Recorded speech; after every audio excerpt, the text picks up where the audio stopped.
আমি একটা কথা বলি, হাসানা সারজিৎ এরা ছিল ভিলেন। দয়া করে কথাগুলো শুনবেন, এরপর আমাকে আপনারা যদি গালি দেন আমার কোনো আপত্তি নেই। হাসানা সারজিৎ কি একটা মার খেয়েছে? কেউ বলতে পারবে যে হাসানা সারজিৎকে একটা কেউ আঘাত করেছে? এরা কখনোই 9 দফা কিংবা 1 দফা দাবির পক্ষে ছিল না। বাট আসিফ ভাই, নাহিদ ভাই, এদের অংশগ্রহণ, এদের কথাতেই সাধারণ মানুষ আসলে রাজপথে নেমেছিল। আসিফ ভাই, নাহিদ ভাই যে পরিমাণ শারীরিক মানসিক টর্চারের শিকার হয়েছে, এখন দেখেন হাসানা সারজিৎটা নায়ক হয়ে গেছে। বাকি এই রিক্সা চালক বলেন, শ্রমিক বলেন, আমার দোকানদার বলেন, আপনার ব্যবসায়ী বলেন, সবাই কিন্তু আহত নিহত হয়েছে। আচ্ছা, এরা এখন বলে যে শুধু এটা ছাত্র আন্দোলন ছিল। ছাত্ররা কি এত সহজ? একটা আন্দোলন এত সহজেই করতে পারবে? এটা গণ আন্দোলন ছিল, একটা গণ অভ্যুত্থান ছিল। আপামর জনতা, প্রত্যেকটা মানুষের, প্রত্যেকটা প্রবাসী, প্রত্যেকটা রিক্সা চালক, ভ্যান চালক, ব্যবসায়ী, শ্রমিক, যুব, সবার অবদান ছিল। জামাত শিবির, গণ অধিকার বলেন, ইসলামী আন্দোলন বলেন, বিএনপি বলেন, সবার ঐক্যবদ্ধভাবে এই সরকারের পতন হয়েছে। আমাদের দেশ কোনোদিনই পরিবর্তন হবে না, এটা খুব দুঃখ নিয়ে বললাম। আমাদের বাংলাদেশ কোনোদিন পরিবর্তন হবে না। তবে তারা যেইভাবে একটা বিশৃঙ্খলার কথাবার্তা বলছে, ঢাকা মেডিকেলে আপনি এক্ষণ যান, 3 জন ছাত্র পাবেন, 10 জন পাবেন রাস্তার শ্রমিক। টোকাইরা বেশি মারা গিয়েছে ভাই, ভ্যানে করে। গতকালকে একটা ভিডিও ভাইরাল হয়েছে, ভ্যানে করে জানোয়ার মার্কা পুলিশ অমানুষ, এরা ভ্যানে করে মানুষকে মেরে, ইন্টারনেট লাইট অফ করে ভ্যানে করে লাশগুলোকে নিয়ে যাতা কবর দিছে। সেই ভিডিওগুলো দেখবেন বেশিরভাগই আমার শ্রমিক ভাইরা, বেশিরভাগই আমার যারা রাস্তায় শহীদ টোকাই ভাইরা। এদেরকে টোকাই বলা আসলে আমার পক্ষে সম্ভব নেই, এদেরকে আমার শহীদ বলতে হবে। এই শহীদ ভাইরা আজকে দেখেন গণকবরে শুয়ে আছে, অথচ এদের কোনো খোঁজখবর নাই।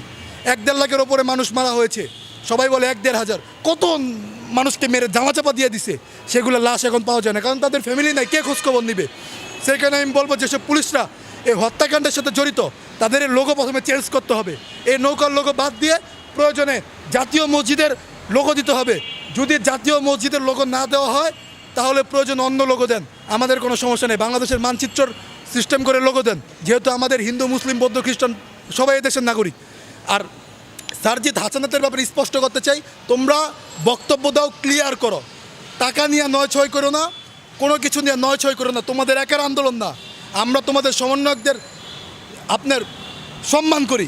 আচ্ছা, বঙ্গবন্ধুও তো 1971 সালে বঙ্গবন্ধু তো ভাষণ দিয়ে পাকিস্তানের কারাগারে ছিল, সেখানেও তো তিনি দেখছি যে মুভির ভিতরে দেখছি আমরা যে বিড়ি টানতেছে, হুক্কা টানতেছে, হ্যাঁ।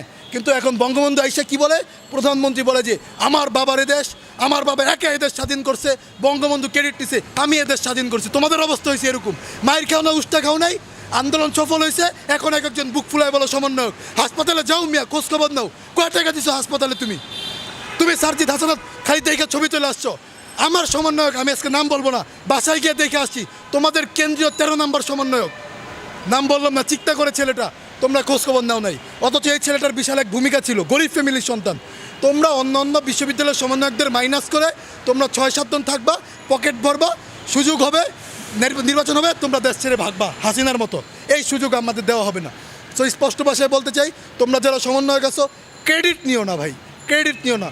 তোমার যেমন এই আন্দোলনে ভূমিকা আছে, আমারও আছে, একজন রিক্সা চালকের আছে, একজন ভ্যান চালকের আছে। সো মানুষকে ছোট করো না, মানুষকে ছোট করা তুমি বঙ্গবন্ধুর মতো তাহলে স্বৈরাচারী হয়ে গেলা।